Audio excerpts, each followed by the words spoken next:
다른 이로서는 구원을 얻을 수 없나니 천하 인간의 구원을 얻을 만한 다른 이름을 우리에게 주신 적이 없습니다. 여러분, 사실은 하나밖에 없고 진리는 하나밖에 없고 우리 어머니 한 분이고 아무리 비슷한 여자가 와도 우리 어머니는 한 분밖에 없어요. 나 자신이 하나밖에 없습니다. 하늘에서 내리는 겨울에 수많은 눈송이도 똑같은 것이 하나도 없습니다. 한 나무에 피는 나뭇잎도 똑같은 것은 하나도 없습니다. 하나님은 세상을 지으실 때 모든 것을 유일하게 지으셨어요. 2 더하기에 대한 답은 하나밖에 없습니다. 그래서 우리가 헷갈릴 필요도 없고 고민할 필요도 없어요. 하나님은 한 분이시기 때문입니다. 그래서 여러분, 기독교가 예수만 믿으라고 하니까 많은 사람들이 기독교 너무 배타적이다, 너무 독선적이다, 왜 예수만 믿으라고 하느냐, 남산 팔각정 올라가는 길이 하나밖에 없냐, 뭐 이태원으로도 가고 뭐 저 퇴계로도 올라가고 가는 길이 얼마든지 많지 않냐, 불교나 유교나 뭐 마음의 투교나 다 천당 가자 그런 거 아니냐. 그럴듯한 논리지만 그게 말이 안 되는 얘기예요. 전제가 잘못된 것이 천국은 팔각정이 아닙니다. 사람의 힘으로 갈 수 있는 곳이 아니란 말이에요. 그래서 하나님이 우리를 찾아오시는 것이 바로 기독교의 복음인 줄로 여러분 믿으시기 바랍니다. 예수님은 하나님이 사람의 몸을 입고 찾아오신 최고의 신비예요. 그리고 그 말씀이 또 육신이 돼서 우리에게 찾아오신 것입니다. 그래서 하나님을 만난 사람들은 절대 타협할 수가 없는 것입니다. 다른 이로서는 절대 구원을 받을 수가 없어요. 인간 영혼이 구원받는 것은 오직 하나님의 아들 예수 그리스도께서 오셔서 단번에 자기 몸을 영원한 제물로 드리신 그 예수 그리스도의 피로 속죄함을 받은 사람만이 영생이라는 생명과 죄사함이라는 은혜와 하나님의 자녀가 되는 특권을 받는 줄로 믿으시기 바랍니다. 다른 길은 절대도 없습니다.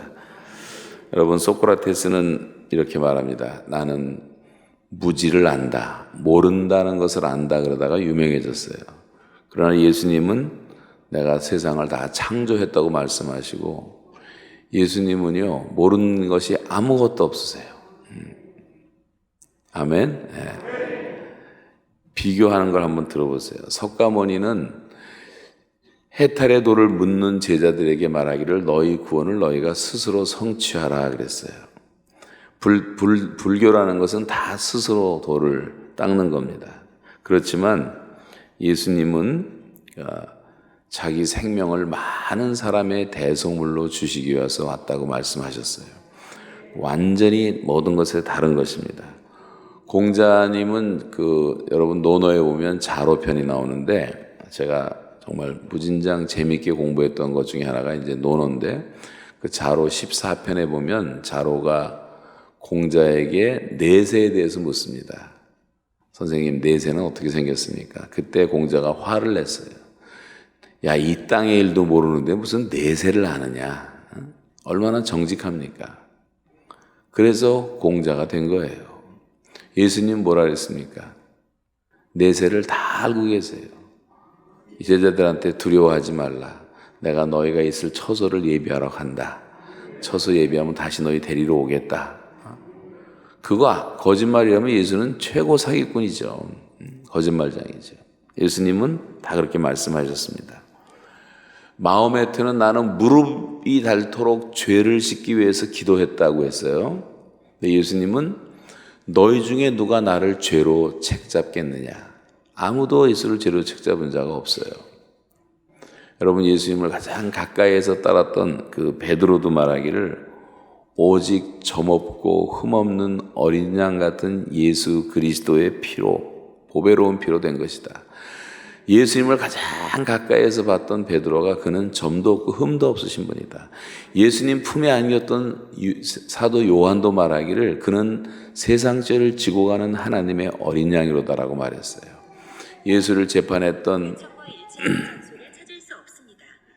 이게 가끔 주책을 부려요, 이게. 예수님을 가장 잘 알았던 제자들을 보면 모두가 다 그렇게 증언을 했어요. 예수는 죄가 없다. 예수를 재판했던 빌라도도 3번 손을 씻으면서 내가 무죄한 피를 팔았다. 예수의 무죄를 빌라도 판사, 최고의 판사가 그렇게 결정을 했어요. 예수를 팔아먹었던 가룟 유다도 마지막 한 얘기가 양심의 가책을 느끼면서 내가 무죄한 피를 팔았다. 예수가 죄가 없다고 증언을 했어요. 성경에 가득한 것이 예수님은 죄가 없으신 분입니다. 그래서 우리의 죄를 속하실 수가 있는 분이에요. 사람의 생명은 피에 있어요. 그래서 예수의 피로, 죄 없는 그 피로 우리의 모든 죄를 씻겨준 줄로 여러분 꼭 믿으시기 바랍니다. 괴테 같은 사람은 빛이 그립다. 그러고 죽었는데 세상 사람들은 괴테를 일컬어 인류의 빛이라고 말했어요. 근데 괴테는 나는 어둠이다. 빛이 너무 그립다 그래요. 불교의 대가들, 스님들은 죽으면서 다 지옥 간다는 얘기를 했어요. 무섭다 그랬어요. 솔직하기 때문에 그런 얘기를 한 겁니다. 이런 거 우리가 이제 들어보면 오늘 이제 어제 드리던 말씀에 이어서 우리 청년들, 젊은이들, 학생들을 위해서 간단히 더 말씀드리면 여러분 우리가 이제 C.S. 루이스가 말한 삼자택일이라는 말이죠. 삼자택일. 그러면 예수님은 내가 길이도 진리요 생명이다. 내가 너희 기도를 다 들어주겠다. 나는 죽었다가 사흘 만에 부활할 것이다. 내가 너희를 데리러 다시 올 거다. 세상을 심판할 것이다. 내가 너희에게 성령을 보내주겠다. 너희 마음에 평안을 주겠다. 너희 죄를 사해 주겠다. 뭐 예수님이 하신 모든 말씀을 다 들어보면 완전히 하나님이세요. 하나님의 입장에서 말씀하신 거예요. 자, 그러면 그 예수의 말이 거짓말이고 영생도 없는데 영생이 있다 그러고 천국도 없는데 천국이 있다 그러고 그렇게 말했다면 여러분 예수는 삼자택일이죠. 아주 사기꾼 거짓말쟁이 천하의 사기꾼이든가 아니면 정신병자든가 아니면 하나님이시든가 셋 중에 하나지 예수를 뭐 4대 성자 중에 하나라고 믿는다는 말도 안 되는 쓸데없는 말을 할 수 있는 여지를 주님은 남겨두신 적이 없어요. 그래서 저와 여러분이 예수님 앞에서 선택을 해야 되는 거예요. 그가 하나님이 아니라면 성경이 믿어지지 않고 이게 아무것도 거짓말 같다면 여러분 예수를 고발하시되 오늘 끝나고 경찰서 가서 고발하세요. 우리 교회 어떤 목사님 때문에 속아가지고 우리가 이렇게 예수 믿고 예배당 댕기고 했는데 내가 볼 때 거짓말이다. 사기꾼이다. 정신병자다. 그런데 여러분 모든 사기꾼들 거짓말장이들은 예수 믿으면 다 정직한 사람이 돼요. 정신병자들은 다 정신이 제대로 돌아와요. 여러분 사람은 처음부터 끝까지 다 악한 생활을 하고 있어요. 전도서 9장 3절에 보시면 사람의 마음에는 악이 가득하여 인생의 마음에는 악이 가득하여 평생 미친 마음을 품고 살다가 후에는 죽은 자에게로 돌아가는 그것이라 그랬어요. 다 사람들이 제정신이 아니에요. 하나님을 떠난 죄인들은요 다 고통 가운데 괴로워하고 있어요. 그래서 탕자가 집에 돌아오기 전에 돼지 우리에서 쥐염 열매를 먹으면서 하나님 아버지 집을 그리워하잖아요.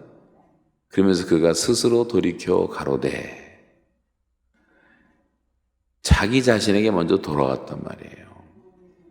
하나님께 돌아오기 전에 여러분과 저는 내 자신에게 먼저 돌아와야 되는 거예요.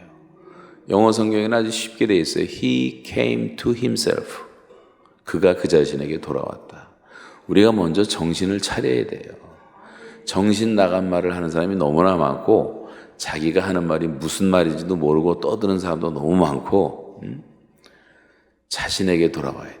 정신을 차리고 근신하여 깨어 그 다음에 우리가 기도할 수가 있는 줄로 믿습니다. 여러분 그래서 우리 자신들이 정신을 차려야 된단 말이죠.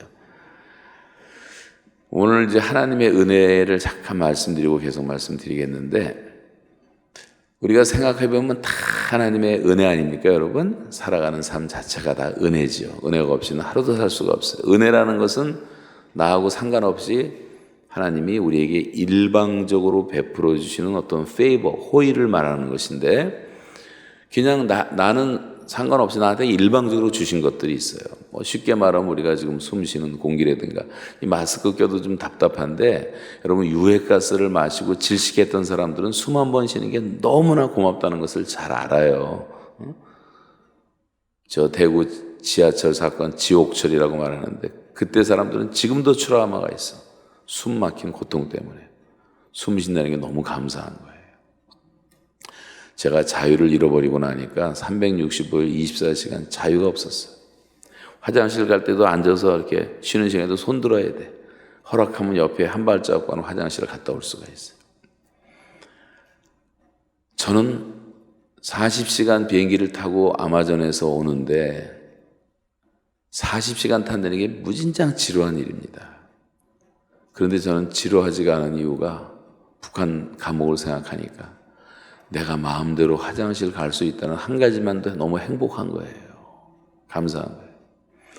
이런 평소에 우리가 너무 축복에 익숙하면 축복이 축복인지를 모르지만 생각해보면 다 은혜예요. 이게 전기세 내잖아요. 전기불 켜고. 근데 이거 없이도 우리는 살아왔어요. 수천 년을. 촛불 켜고도 살 수 있어. 그러나 태양 없이는 살 수 없잖아요. 태양이 한 발짝 올라가면 우리는 다 얼어 죽어요. 태양이 한 발짝 가까워도 우리는 다 타 죽어요. 살 수가 없는 거예요. 하나님의 은혜 가운데 살고 있는 거예요. 내가 받은 가장 기본적인 인간 조건은 다 하나님이 그냥 주신 거예요. 여러분 한국 사람이 되고 싶어서 된 사람 있습니까? 여자가 되고 싶어서 된 사람 있습니까? 엄마 뱃속에서 나는 남자로 태어나겠다 결심하고 나온 사람 있어요? 내 얼굴 모양, 신체 조건, 피부 색깔 어떤 것 하나 내가 선택한 것이 없어요. 영어로 말하면 to be지 to do가 아니란 말이에요. 그렇게 되어진 거예요. 우리가 하나님의 은혜로 지음을 받았습니다. 너무나 소중한 것들은 하나님이 다 그냥 주셨어요. 부모님들 자식을 하나님이 다 그냥 주셨잖아요.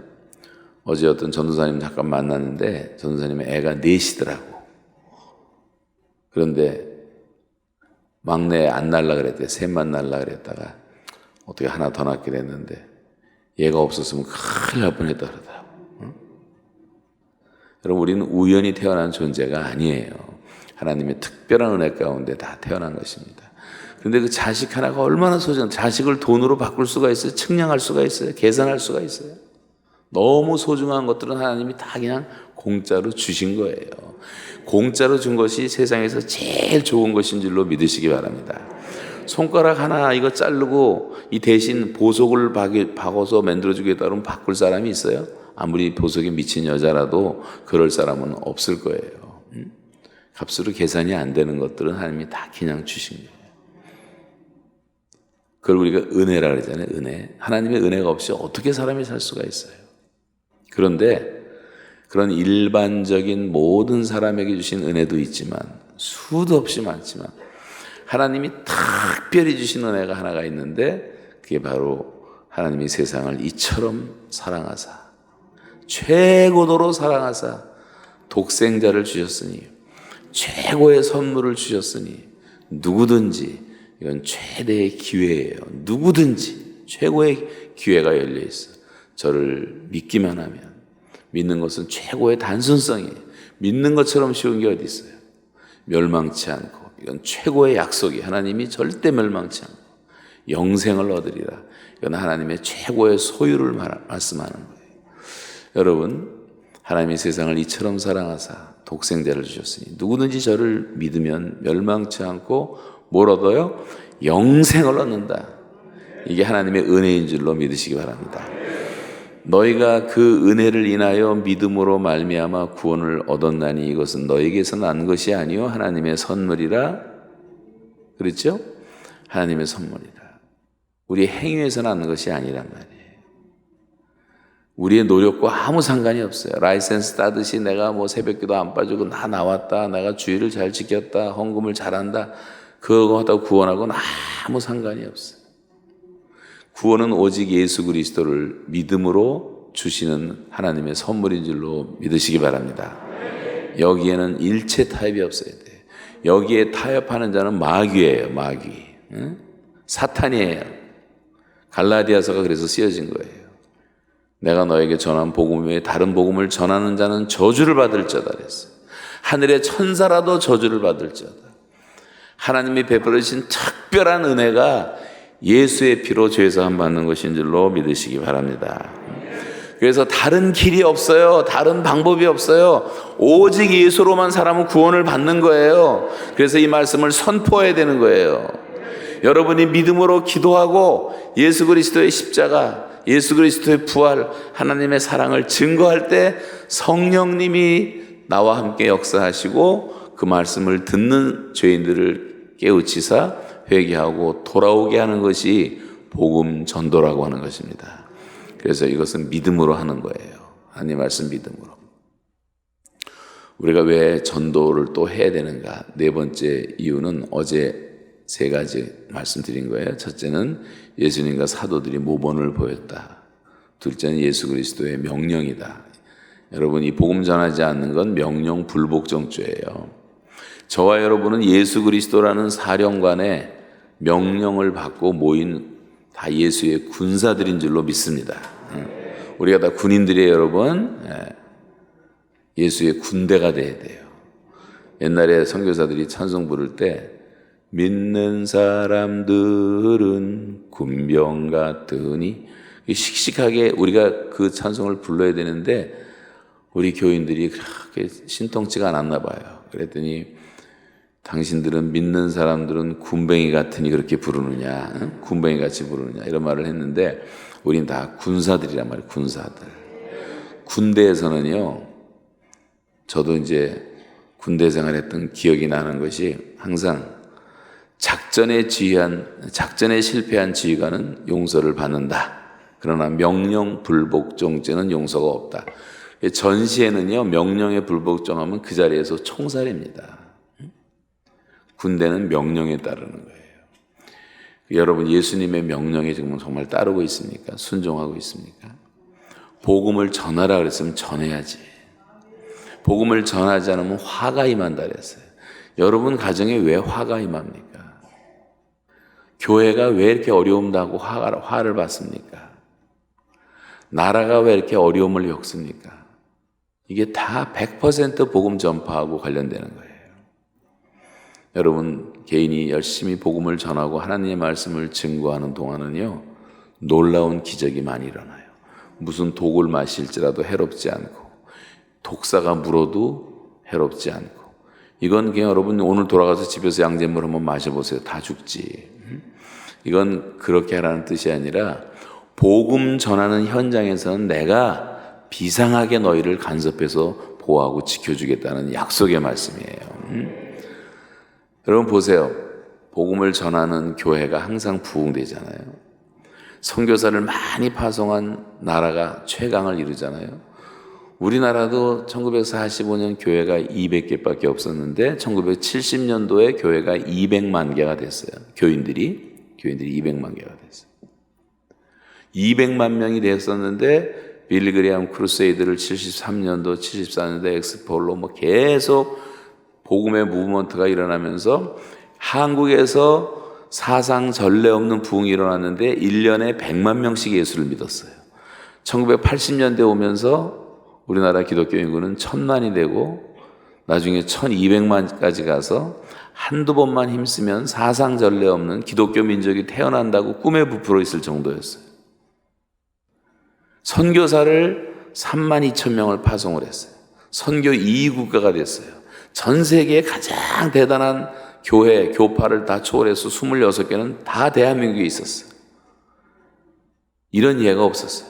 하나님이 얼마나 기뻐하시는지 우리가 순종했기 때문에 대한민국을 막 쏟아부어 축복을 하시는데 전후로 2차 대전 이후로 지구상에 아무리 부흥되고 경제가 발전된 나라도 한 6배 정도밖에 발전을 못했는데 우리나라는 180배, 200배 발전을 했어요.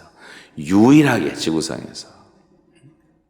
하나님이 경제 10대 대국을 만들어주시고 수출 5위 국가를 만들어주시고 다 우리가 원조받는 나라에서 수백 개의 나라를 원조를 하는 나라가 되게 하시고 이게 다 하나님의 축복인 줄로 믿습니다. 근데 그 축복을 감사할 줄 알고 더 열심히 일을 했어야 되는데 다 배들이 불러갖고 하나님을 잊어버렸다고 호세아가 말한 것처럼, 그래서 복음 전하지 않고 교회가 주춤하고 마이너스 성장하고 요구도 먹고,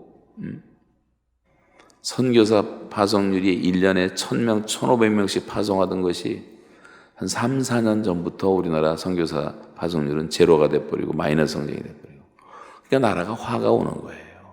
교회가 요 모양 요 꼴이 되는 거예요. 지금 한국 교회가. 요즘 텔레비에서 얻어맞는 거 보세요. 이단이나 기성교회나 다 비슷하다고 사람들이 느끼지 않겠습니까? 이게 지금 정신 차리라고 하나님은, 베드로서에 보면 하나님은 하나님의 집부터 심판하시는 정의로우신 하나님이라고 말해요. 그래서 교회가 얻어맞고 있는 거예요. 정신 차리라고. 이건 하나님의 축복인 줄로 믿습니다. 여러분 기죽지 마세요. 기죽을 게 하나도 없어요. 코로나 때문에 교회가 다 나라를 죽이는 것처럼 너무나 의도적인 게 많아. 그런 거 절대 두려워하지 마세요. 그러나 우리가 회개할 것은 회개해야 돼. 철저하게. 교회가 좋은 일은 다 합니다. 여러분 선교단체뿐만 아니라 봉사단체, 구제단체, 모자원, 고아원, 양로원, 요양원, 병원 할 것 없이 죽기 전에 사람들을 위로해주는 호스피스 병원부터 시작해서 우리 대한민국만 해도 모든 봉사하는 단체들, NGO 단체들 90%가 다 기독교인들이 하는 거예요. 좋은 일을 너무나 많이 하는데 그런 것은 한마디도 얘기를 안 하고, 무슨 목사가 무슨 사고를 쳤다 그러면 이것이 알고 싶다 저것이 알고 싶다 난리를 치고, 이 마귀가 교회만 무너뜨리면 성공하는 거거든요. 하나님이 세우신 신적 기관은, 이 디바인 인스티튜션은 교회와 가정밖에 없어요. 그러니까 사탄은 어떻게 하든지 가정을 무너뜨리고 교회를 파괴시키려고 해요. 그러면 성공하는 거니까. 절대 속지 마세요. 여러분 교회는 영원합니다. 하나님의 교회는 절대로 흔들리지 않습니다. 우리 사람들이 부족해서 사고를 칠 뿐이지. 그래서 여러분 교회를 사랑하고 이럴 때일수록 교회를 위해서 더 기도를 해주셔야 돼요. 저도 목포를 이렇게 다니면서 요즘 며칠 동안 보이는 교회마다 다 축복했어요. 기도했어요. 다 주님의 교회예요. 주님의 모든 교회. 교회를 사랑해야 돼요. 교회를 축복해야 돼요. 여러분 기죽을 필요 없어요. 예수 믿는다고 당당히 말하고, 목욕탕 전도도 있잖아요. 목욕탕 전도. 왜 교회에 문제가 많습니까? 교회는 다 죄인들이 모이는 것입니다. 지금 목욕하고 있는 중입니다. 지금 옷 벗은 사람도 있고 옷 벗고 탕 속에 들어가는 사람도 있고, 때를 불리는 사람도 있고, 때를 미는 사람도 있고, 비누칠하는 사람도 있고, 비누칠 다 끝내고 또 사우나 들어가는 사람도 있고, 말리는 사람도 있고, 천차만별이잖아요. 목욕탕 하는 사람들이. 교회 안이 꼭 그렇다는 거예요. 그러니까 너무 욕하지 마세요. 그 사람이 예수조차 안 믿었으면 더 나쁜 사람 됐을 거예요. 그렇게라도 변호하면서 여러분이 변증을 할 줄 알아야지. 잭소리 못하고 그냥 다 우리가 무슨 죄인 된 것처럼 그렇게 살 필요가 없어요. 우리나라 구한 게 다 기독교인들이 구한 거예요. 옛날에 기독교인 1%밖에 안 됐을 때 우리나라 술 먹고 다 망해가고 축첩제도 할 때 축첩제도를 폐지시키고 주초를 금지시키고 술, 담배 하지 않게 하고, 그리고 국산품 애용운동을 하고, 국산품 애용했을 뿐만 아니라 또 그 장려도 하고, 그리고 한 일이 너무 많죠. 절제 운동했죠. YMCA 운동했죠. YWCA 운동했죠. 3.1 운동했죠. 모든 운동을 가리기 일으켰어요. 우리나라가 빚으로 죽게 되었을 때 일본에게 국채 보상 운동을 일으킨 것도 기독교인들이에요. 기독교인들 1%밖에 안 됐을 때 나라를 살려놨는데, 지금 기독교인들이 20% 30% 된다고 말하는데 왜 나라가 이 모양이냐? 교회에 가짜들이 너무 많이 들어온 거예요. 소금, 여기 신하남은 소금이 유명한데, 소금이 바다를 정결케 하듯이 2% 3%만 있으면 다 바다가 깨끗해지는데, 여기 30%면 우리나라가 깨끗해져야 돼요 지금. 근데 감옥 안이나 감옥 밖이나 쌤 감옥 안에도 예수 믿는 사람 25%, 감옥 밖에도 25%. 그럼 무슨 변화가 있는 말이에요. 우리가 빛이고 소금인데 어둠이고 부패가 되면 세상을 변화시킬 수가 없잖아요. 그러니까 교회 안에서 회개운동이 일어나야 되는데 우리 교회만 회복되고 교회만 새로워지면 우리 민족은 삽니다. 우리나라는 반드시 살아납니다. 그래서 여러분 항상 남 욕하고 비판하기 전에 우리 자신부터 돌이켜 회개하고 우리가 빛과 소금으로 살기 시작하면 하나님의 나라가 이 땅에 임할 줄로 믿습니다. 그 하나님 나라의 꿈을 갖고 살라고 말씀을 하고 있어요. 하나님 나라의 꿈을 갖고. 그래서 지금 예수를 우리가 반드시 믿어야 되는데 주님이 모본을 보여주셨고 사도들이 본을 보여주셨고 주님의 명령이고 셋째는 예수 없이는 구원이 없고 넷째는 성령께서 지금 전도하라고 강권하시기 때문에 성령님이 지금 전도하라고 우리를 강권하십니다. 성령은 왜 오셨습니까? 성령은 예수를 믿게 하는 회개와 중생의 영으로 오신 거예요. 그래서 성령 충만을 받았다는 것은 반드시 전도의 열매를 맺게 돼 있는 거예요. 성경에 성령 충만하라는 사도행전 안에만 해도 11번 정도가 나오는데 성령 충만, 성령 충만. 베드로가 성령이 충만하여 바울이 성령이 충만하여 빌립이 성령이 충만하여 스데반이 성령이 충만하여 사도들이 성령 충만이라는 말이 나온 다음에는 반드시 하나님의 말씀을 담대히 전하더라라고 나와요. 여러분 성령 충만할 때 복음을 전할 수가 있는 겁니다. 내 힘으로 안 되는 거예요. 그래서 기도를 많이 하셔야 돼요. 성령에 충만한 상태에서 하면 나는 너무 내성적이어서 말을 못해요. 여러분 모세도 그런 핑계대고 다 그런 핑계대잖아요. 근데 하나님이 내가 너와 함께 내가 내 입이 돼주겠다. 네가 할 말을 가르쳐주겠고 지혜를 주겠고 구변을 주겠다. 무슨 전도법발 훈련 받았다고 다 잘 되는 게 아니에요. 우리도 전도법발 열심히 하고 다 하지만 훈련보다 중요한 것은 성령님이 함께 하시는 거예요. 그래서 기도 많이 하면 하나님이 베드로와 고넬료를 만나게 하신 것도 기도하다가 성령께서 다 만나게 하시잖아요. 여러분 바울과 루디아가 만나는 것도 성령으로 만나게 하잖아요. 성령이 루디아의 마음을 여심해 바울의 마음을 청정했잖아요. 빌립과 에디오피아 간닥의 여왕의 4시가 만나는 것도 다 성령의 지시로 만나잖아요. 우리가 그렇게 이번 기간 동안이라도 물론 앞으로 계속 그러게 되지만 여러분 기도하면 성령께서 구원받을 영혼들을 여러분 다 붙여주십니다. 그리고 맨날 만나던 사람도 마음이 열리는 어떤 날 하나님이 딱 붙여주세요. 다 때가 있어요. 때를 얻든지 못 얻든지 그랬는데 그 때를 얻을 때 복음을 전하면 다 예수를 믿게 돼 있는 거예요. 그 얘기하자면 또 끝이 없어요. 하나만 더 할게요. 옛날에 병원 전도할 때 우리 집사람하고 적십자병원 갔는데 환자가 하나 누워 있었어요. 근데 이 사람은 말을 못해. 보니까 대형 교통사고가 나갖고 이 식물인간이 돼 있었어요. 기도만 해주고 왔어요. 그리고 갔는데 어느 날 이 사람이 의식이 깨어났어. 의식이 돌아왔어요. 전도하기 시작했어, 복음을. 그랬더니 조금 의식이 돌아온 사람이 중얼중얼 하는데 나한테 뭐라 하나 들어봤더니 난 불교 믿습니다. 그러면서 한다는 얘기가 그 반야심경을 외우는데 뭐 반야심경하고 외우는데 아예 불경을 외우더라고. 그래서 예수 필요 없다는 거예요. 그래서 제가 불교도 좋고 우리도 다 불교 믿었고 우리나라 다 불교 믿었고 그러면서 이제 인정을 해주면서 그러나 진리를 믿으셔야 되고 진리를 알아야 됩니다. 예수님만이 진리이십니다. 그랬더니 막 이 환자가 막 확 대들더라고요. 움직이지도 못하면서. 그래서 환자하고 싸웠어요. 그래도 말을 안 듣더라고요. 그래서 복음을 이제 전해주고 그날 이제 돌아왔는데 또 가고 싶어서 또 갔어요. 그랬더니 또 덤비더라고. 뭐 싸울 땐 싸워야지 어떻게 해요. 그게 진리가 아닌데. 그렇게 하기를 한 달을 찾아갔더니 여러분 믿음은 들음에서 나는 거예요. 하나님의 말씀을 계속 들려줬더니 이 사람이 믿음이 생겨갖고 드디어 항복을 하더라고 누워서. 그리고 자기도 예수님 믿어야 되겠다 그러더라고. 그래서 영접기도 하라고 해서 따라서 하고 기도를 했어요.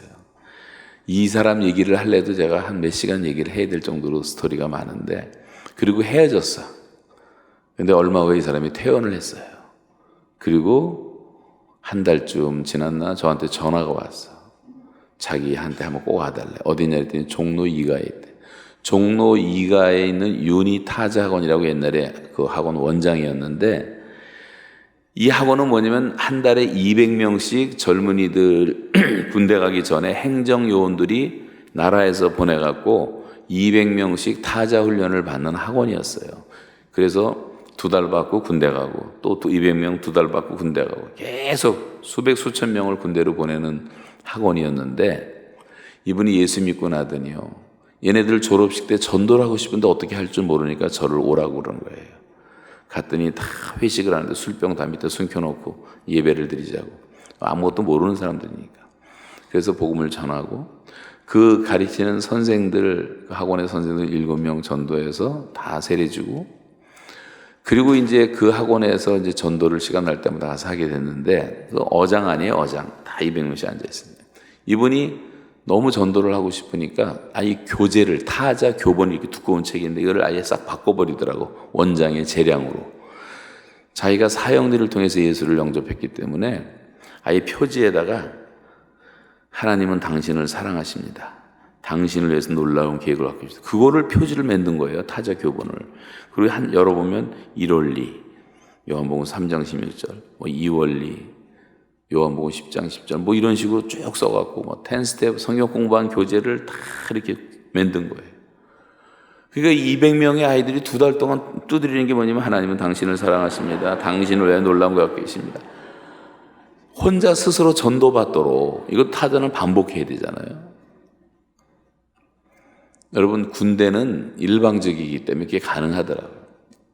그렇게 전도했던 수많은 스토리를 잊을 수가 없고 그 선생 하나는 나중에 은혜 받고 선교사로 떠났고 그 사람에 대한 긴 얘기를 도저히 지금 할 수가 없어요. 그런데 제가 한참 지난 후에 이분이 내가 캐나다 간 다음에 미국에 이민 왔대. 어디 필라델피아에서 식당을 한대. 갔더니 돌고체라는 식당을 하는데 큰 식당을 하더라고. 근데 직원들이 막 돌아다니는데 보니까 노란 명찰을 달고 다녀요. 그래서 일로 와보라고 그랬더니 명찰이 노란 게 사형리 표지인데 사형리에 대해서 들어보셨습니까? 이거를 달고 다니는 거예요. 그 손님들이 그건 뭐요? 물어보면 그때 이제 전도하고 얘기해주고 사형리 하나 갖다 주고 사형리를 뭐 2만 권을 사다 놓고 다 뿌리면 전도를 하더라. 그분이 전도한 사람은 수도 없어요. 처음에는 술을 못 끊어가지고 술 먹고도 전도하더라고. 술집에서 술집 여자한테 전도하고 그리고 주일날 아침 10시에 교회 앞에서 만나자고 약속을 해요. 그 술집 여자는 놀러 가는 줄 알고 10시에 나와보면 데리고 교회 들어가는 거예요. 하여간 술 먹으면서도 전도를 하고 그랬어요, 그 사람은. 제가 그 사람 술 끊는 기간을 기다려준 것도 1년이 넘어요. 밤에 또 술 완전히 취하면 내 생각이 난대. 나한테 새벽 3시에 전화하는 거야. 나오라고. 그러다 가서 부축해서 집에 데려다 주고 오면 그 다음날 아침에 미안해서 죽으려고 그러고. 한 사람이 성화의 과정을 걷는 시간이 걸려요. 그러나 구원은 단순히 받은 거예요. 그러면서 이 사람이 변화되어 가고 그렇게 전도하는 얘기는 끝이 없는데 수천 수만 명을 전도를 했는데 그분이 지난번 여기 한국 오기 전에 병원에 잠깐 들렸더니 그러더라고요. 지금 연세가 많으세요. 요양원에 계시는데 목사님 우리 인연은 병원인가 봐요. 인연은 병원에서 만나네요. 그러니까 제가 병원에서 전도했고 지금 돌아가시기 직전에 요양원에 있으니까 병원에서 만나는 인연이라고 말을 하면서 농담을 하더라고요. 여러분 우리가 성령의 인도를 따라서 듣든지 아니 듣든지 계속 말씀을 전하면 모든 영혼들은 다 돌아오게 돼 있어요.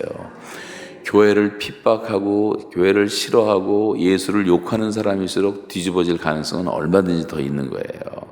갈급해서 그런 거예요. 그러니까 절대 사람 얼굴 보고 무서워하지 말고 인상 보고 전도할까 아마 하지 말까 판단하지 말고 전도 실천 내보내면 다 무서워서 아무도 전도 못하고 저기 쭈그리고 앉아있는 홈레스 같은 사람 찾아가서 전도하려고 하는데 전도한다면 병원만 가는데 그럴 필요 없어요.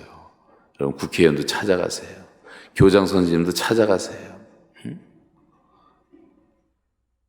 찾아가서 무례히하라는 말이 아니라 겸손하게 인사하고 어떤 사람은 밥도 사주고 선물도 사주고 그러면서 복음을 꼭 전하세요. 어떤 영혼이 언제 구원받을지 아무도 모르기 때문이에요. 성령님 지금 이렇게 인도하고 계세요. 성경은 성령이 강권하신다. 강권이라는 말은 강제로 한다는 말이에요. 강제로. 여러분 지금 기차가 지나가는데 애들이 놀고 있는데 어린애들이니까 무분별해갖고 조금 있으면 죽게 생겼는데 막 갖다 집어 던져라도 살려야 되잖아요.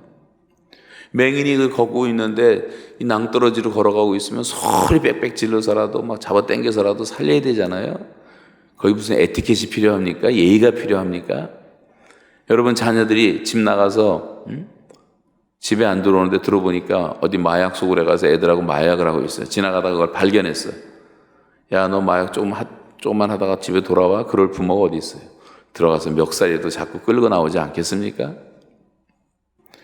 여러분 복음 전도는요 강권적으로라도 해야 되는 거예요. 소돔과 고모라가 멸망할 때 천사들 하나님이 보내시잖아요. 아브라함의 기도를 들으시고 두 천사가 와서 말을 안 들으니까 이 4명을 롯과 그 부인과 두 딸을 막 강제로 한 손에 잡고 끌고 나오잖아요. 그 새벽에 방문한 천사의 그 무례한 행동에 대해서 나중에 산에 올라와서 보니까 소돔과 고모라의 유황불이 떨어져서 심판을 받는 것을 보면서 그 부인은 또 하나 또 오다가 또 뒤돌아서서 소금 기둥이 되고 3명이 살아났는데 이 사람들이 자기를 강제로 끌어냈던 천사의 손길이 얼마나 고마웠겠어요. 여러분 사람들은 지금 지옥불로 가고 있는데 멸망길로 가고 있는데 예수님은 지옥 안 보내시려고 십자가 지시고 피 흘려주셨는데 예수를 믿기만 하면 누구나 구원을 받는 은혜의 약속이 주어졌는데 그걸 우리가 전하란 말이에요. 증인이 되란 말이에요. 우리가 할 건 땅에 아무것도 없어. 내 증인이 되라. 증인은 말이 많이 필요 없는 겁니다. 믿기만 하면 구원받는 거예요. 믿음은 들으면서 나고 들음은 그리스도의 말씀으로 말미암는 거예요.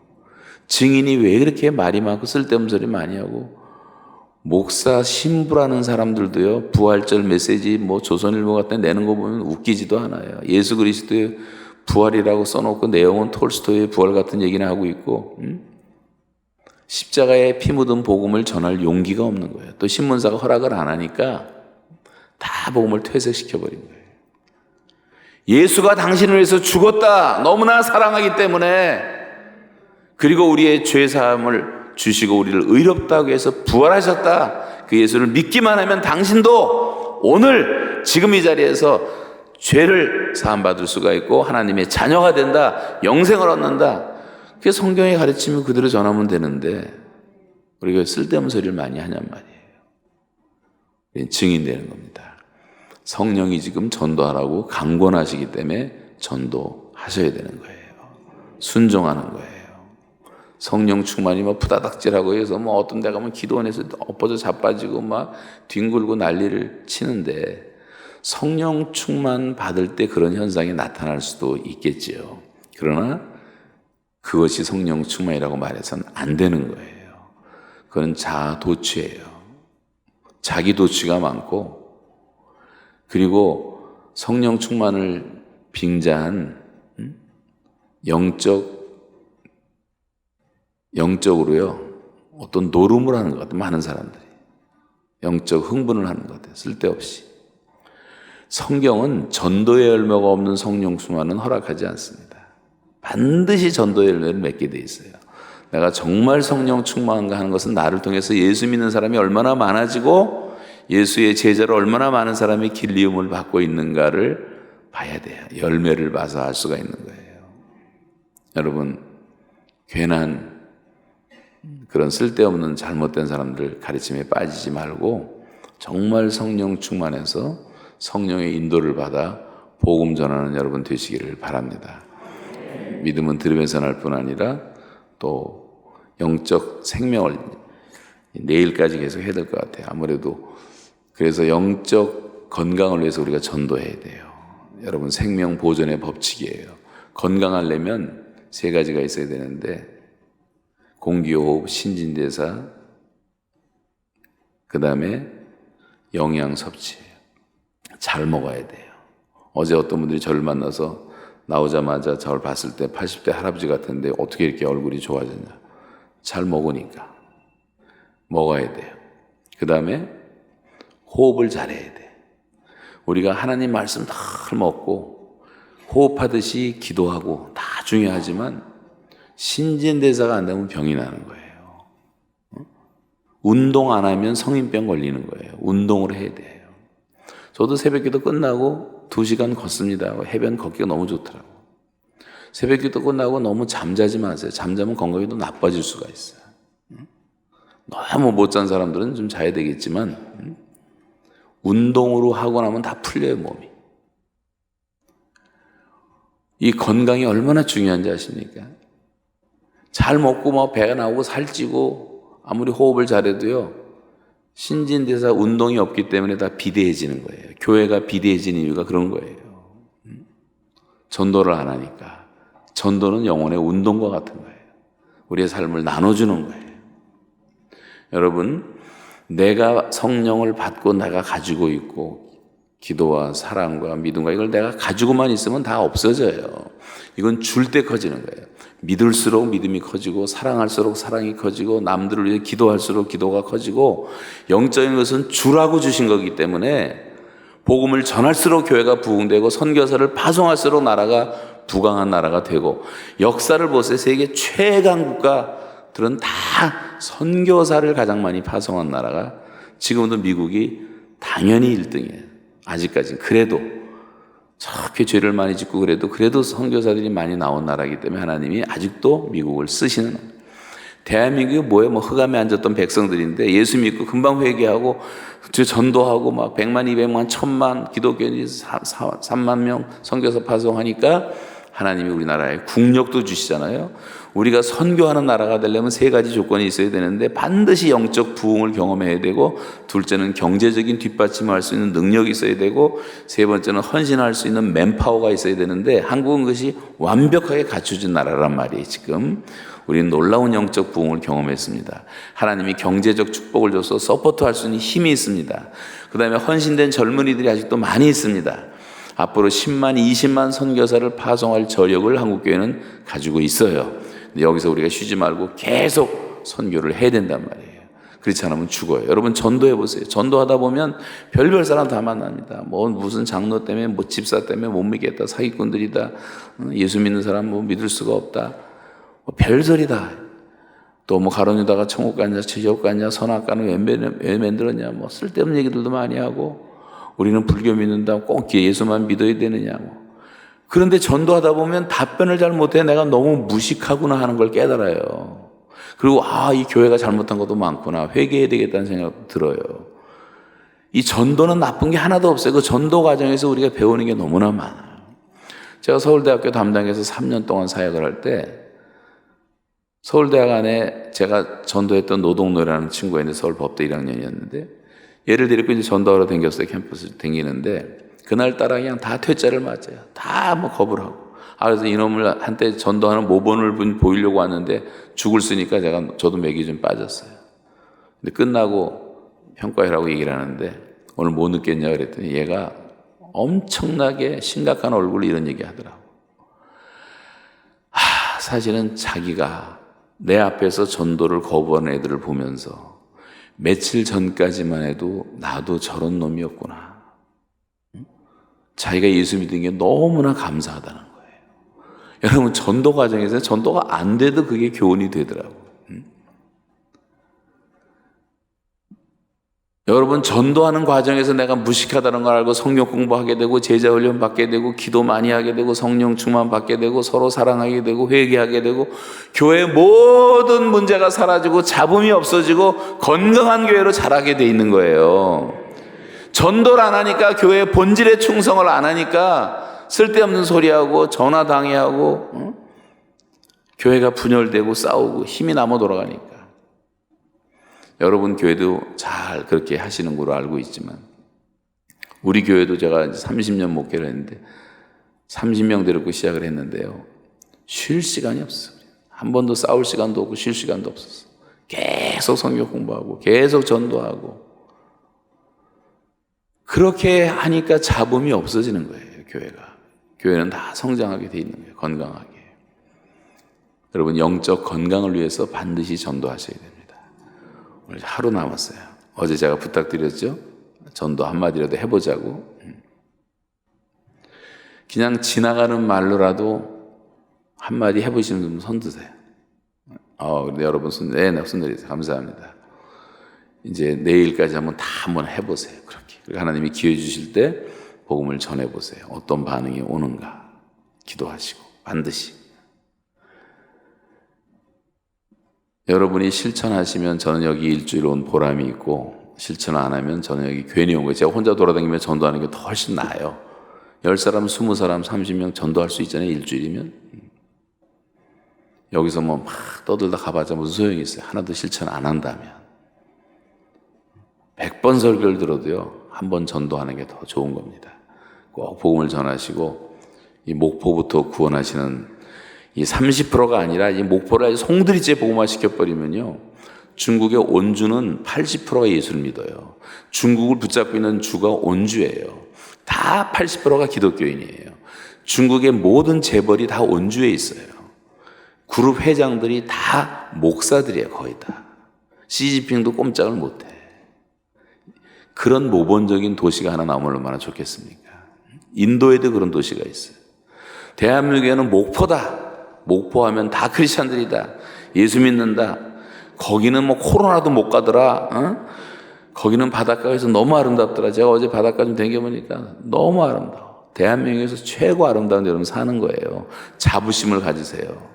그 가스 마시고 다 일찍 죽는 서울에서 살 필요가 하나도 없어. 삶의 질이 여기보다 좋은 데가 없어요. 모여서 사는 거지. 집도 싸고 물가도 싸고 사람도 좋고 정도 많고 얼마나 좋습니까? 전 살려면 목포에 살고 싶더라고요. 처음엔 강원도 살고 싶었는데 목포로 저도 좀 마음이 바뀌었어요. 너무 좋아서. 제가 쓸데없는 소리 너무 해서 죄송하고, 한 10분, 13분이라도 기도하다가 하셔야 되니까 목사님 나오시기 바랍니다. 자, 내일까지 한번 전도 꼭 실천해 보시기 바랍니다.